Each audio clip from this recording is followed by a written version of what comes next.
Good afternoon. Welcome to the Midday Mull for Monday, the 1st of July. With Robert Murray McShane, we're working our way through Matthew's Gospel, today reading chapter 12. And at the beginning, verse 2, we read, "When John, who was in prison, heard about the deeds of the Messiah, he sent his disciples to ask him, 'Are you the one who is to come, or should we expect someone else?' Jesus replied, 'Go back and report to John what you hear and see. The blind receive sight, the lame walk, those who have leprosy are cleansed, the deaf hear, the dead are raised, and the good news is proclaimed to the poor.'" And as I read that, there were two thoughts. The one is that Jesus didn't answer the question, "Are you the one who is to come, yes or no?" And Jesus doesn't give John an answer.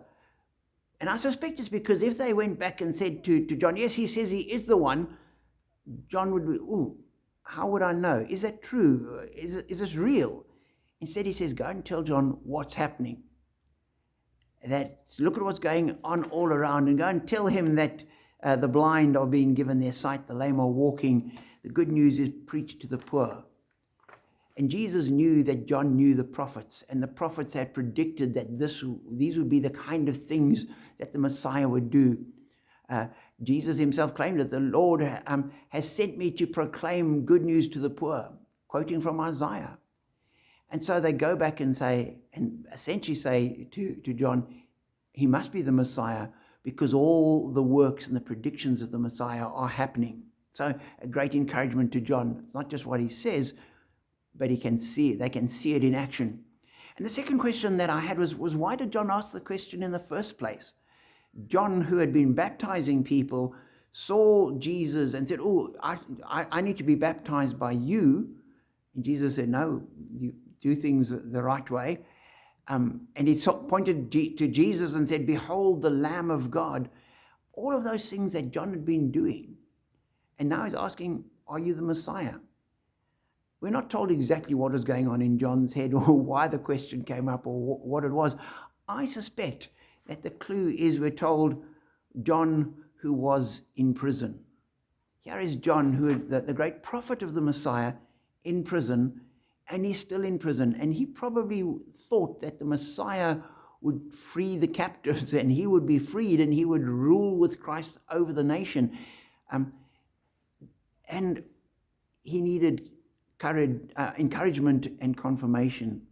And for me, that was just an encouragement to myself that here was John who got so much right, having questions.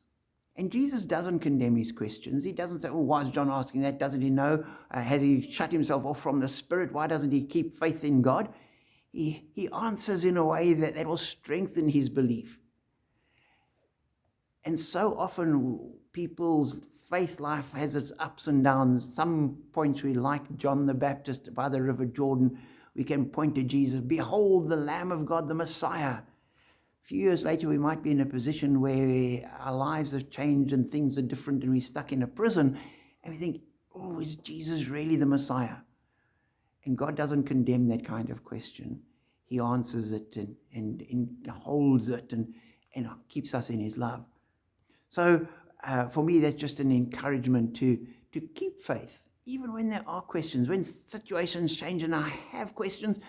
Don't run away from the questions. Don't be afraid of the doubts. John had them, so we should expect the same kind of thing as well. And note the way Jesus deals with it, encouragingly and helpfully. He deals in the same way with us. Be blessed.